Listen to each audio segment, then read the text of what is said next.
हर खबर, हर घटना के पीछे होते हैं कई सवाल और हर सवाल के साए में छुपा होता है कोई ना कोई सस्पेंस। नमस्कार, मैं हूं शगुन शर्मा और आप मेरे साथ देख रहे हैं अपना पसंदीदा शो सस्पेंस।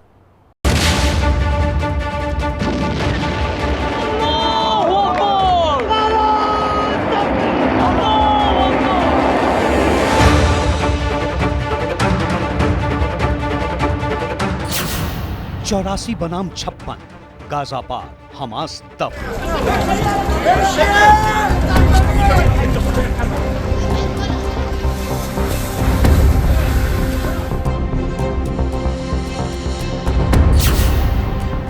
महाविनाशक हवाई दस्ता आधी रात कहां पहुंचा?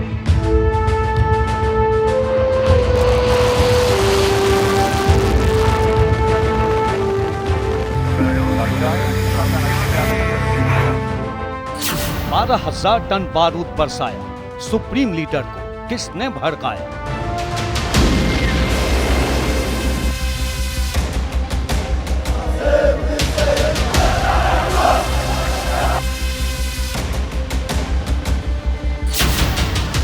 सीक्रेट रिपोर्ट से हुआ कंफर्म, हमास की सुरंग में तय है मातम।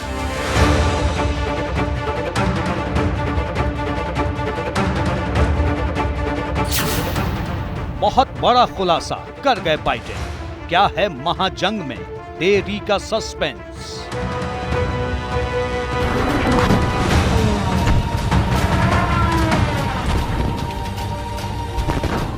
ईरान से आई एक खबर ने इजराइल की सेना को बौखला दिया है।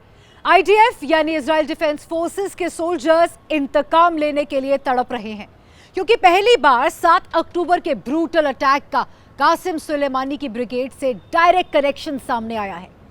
इस बीच मिडिल ईस्ट के एक मिलिट्री बेस पर आधी रात को कुछ सुपर फाइटर्स के उतरने से हमास में हड़कंप मच गया है। कौन है ये सुपर फाइटर्स? किसकी मदद के लिए उन्होंने मिडिल ईस्ट में डेरा डाल लिया है? और क्यों इस लड़ाकू दस्ते ने ग्राउंड ऑपरेशन और एयर स्ट्राइक का सस्पेंस बढ़ा दिया है? 17 जनवरी 1991 इराक।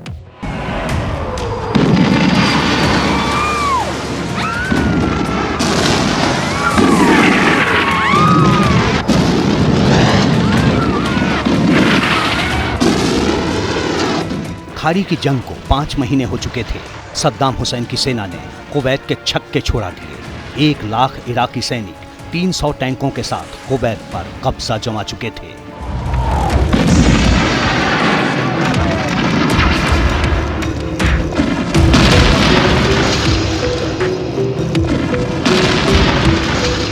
अमेरिका समेत 40 देश इराक के खिलाफ थे। तब इराक कोई मामूली सैन्य ताकत वाला देश नहीं था। सद्दाम हुसैन के पास दुनिया की चौथी सबसे बड़ी आर्मी थी।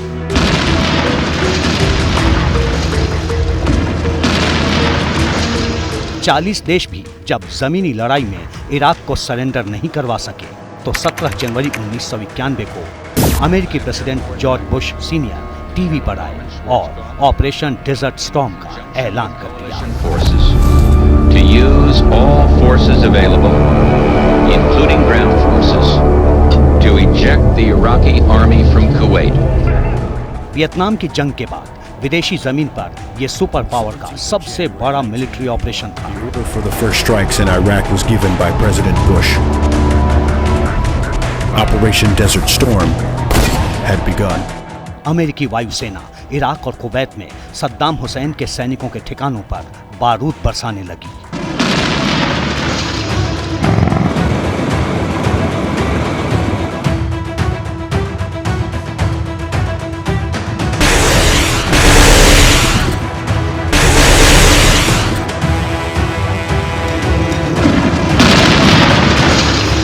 उस वक्त इराक तेजी से परमाणु बम बनाने में जुटा था। अमेरिका और उसके सहयोगी देशों ने एयर स्ट्राइक में सद्दाम की न्यूक्लियर साइट्स नेस्तनाबूद कर दी।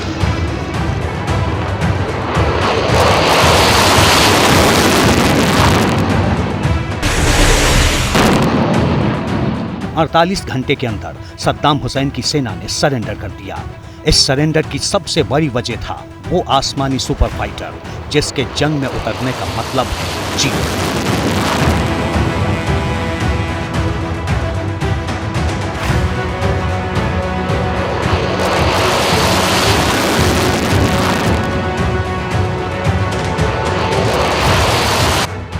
जंग की दुनिया में वो फाइटिंग फाल्कन के नाम से कुख्यात है और 2 शब्दों में उसका परिचय है, F-16।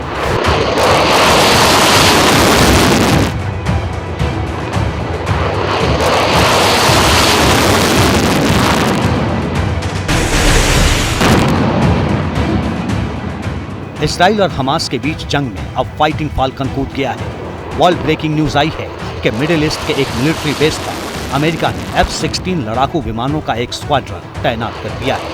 इंतजार है तो सिर्फ बाइडेन के एक ऑर्डर का। ऑर्डर आते ही फाइटिंग फाल्कन उसी तरह कह ढाएगा, उसी तरह गाजा में बारूद बरसाएगा जैसा इराक और कुवैत में 22 साल पहले हुआ था। मिलिट्री स्ट्रेटेजिस्ट का यह आकलन है कि अमेरिका इन F-16 विमानों का इस्तेमाल सिर्फ अरब देशों को एक संदेश देने के लिए कर रहा है।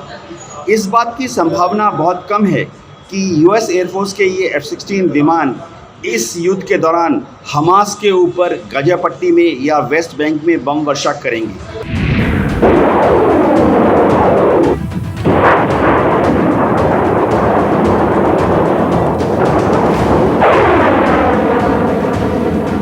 इजराइल इंतकाम की आग में सुलग रहा है।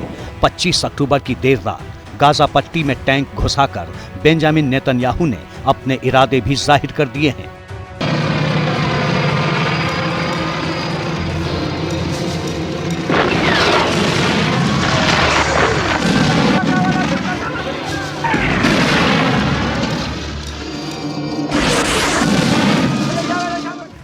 इजराइल के डिफेंस फोर्सेज ग्राउंड ऑपरेशन के इंतजार में है। संभावित हमले से पहले अमेरिकी अखबार द वॉल स्ट्रीट जर्नल ने 7 अक्टूबर को हुए हमले पर बहुत बड़ा खुलासा किया है। ऐसा खुलासा जिसे सुनकर IDF का खून खौलने लगा है। वॉल स्ट्रीट की रिपोर्ट के मुताबिक 7 अक्टूबर के हमले को अंजाम देने के लिए हमास और फिलिस्तीन इस्लामिक जिहाद के कम से कम 500 आतंकियों को ईरान की कुदस सेना ने ट्रेनिंग दी थी। कुदस सेना ईरान की रिवॉल्यूशनरी गार्ड्स की 5 टुकड़ियों में से सबसे खतरनाक है, क्योंकि अनकन्वेंशनल वॉरफेयर और मिलिट्री इंटेलिजेंस ऑपरेशंस में कुदस सेना को माहिर माना जाता है। रिपोर्ट के मुताबिक सितंबर महीने में आतंकियों को ट्रेनिंग दी गई। इस ट्रेनिंग ड्रिल को कुदस सेना का चीफ इस्माइल कानी खुद मॉनिटर कर रहा था। बेंजामिन नेतन्याहू की टेबल पर हमास के बर्बर अटैक से जुड़ी हर बारीक डिटेल है। 1400 से ज्यादा इजरायली नागरिकों की मौत का इंतकाम लेने के लिए IDF बेचैन है, लेकिन वॉशिंगटन ने ग्राउंड ऑपरेशन पर सस्पेंस बढ़ा दिया है। सुपर पावर अमेरिका सीना ठोककर इजराइल के साथ खड़ा है। मुस्लिम वर्ल्ड के कई देश हमास के सपोर्ट में खड़े हैं। ईरान तो खुलकर हमास का कवच बना हुआ है। जिस इजराइल ने 1967 में 6 दिन में 8 देशों को धूल चटा दी थी, वो इजराइल हमास के खिलाफ अभी तक फाइनल असॉल्ट का ऐलान क्यों नहीं कर पाया है? वो कौन सी वजह है जिसने बेंजामिन नेतन्याहू के हाथ बांधे हुए हैं? दुनिया के 84 देश इजराइल के साथ है और विरोध में सिर्फ 56 का आंकड़ा है। इतना भारी समर्थन होने के बावजूद इजराइल की सेना गाजा पट्टी पर अटैक क्यों नहीं कर पा रही? कहीं इस देरी के पीछे का सस्पेंस जो बाइडेन की वजह से तो नहीं?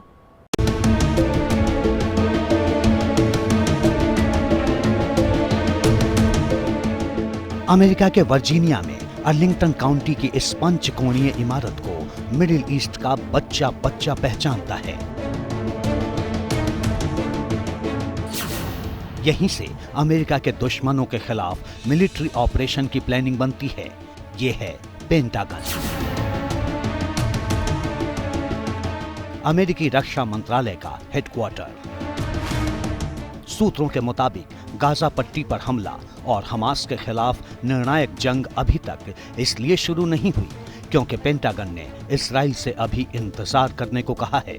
इसके पीछे पेंटागन की रणनीति जब आपको पता चलेगी तो आप भी चौंक जाएंगे।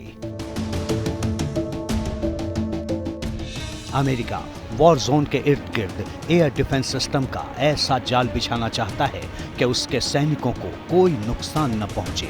यानी हमास और उसके सहयोगी अगर मिडिल ईस्ट में अमेरिकी सेना पर रॉकेट या मिसाइल से हमला करें तो एयर डिफेंस सिस्टम हवा में ही उस हमले को नाकाम कर दे।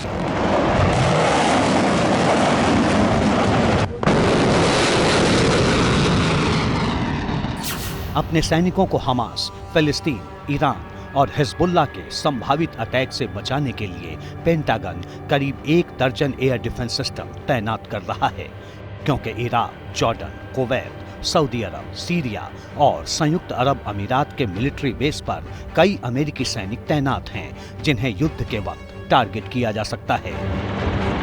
इस खबर का एक ही मतलब है, जैसे ही अमेरिका ने अपने सैनिकों को बचाने के लिए एंटी बारूद हवाई सुरक्षा घेराव पूरा किया, वैसे ही जो बाइडेन इजराइल को गाजा पट्टी में ग्राउंड ऑपरेशन करने का ग्रीन सिग्नल दे देंगे।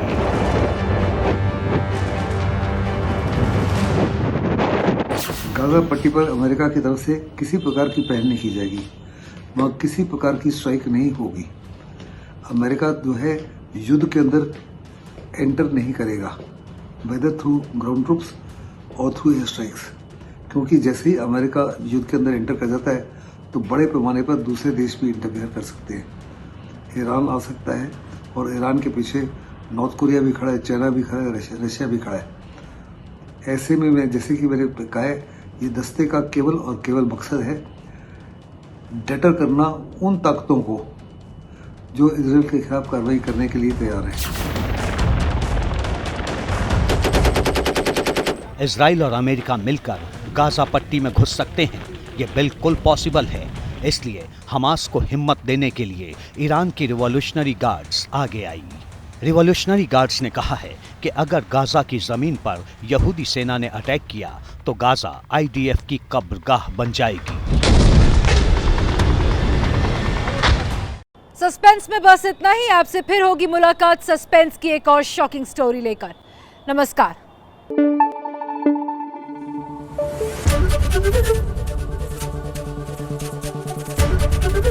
एबीपी न्यूज आपको रखे आगे।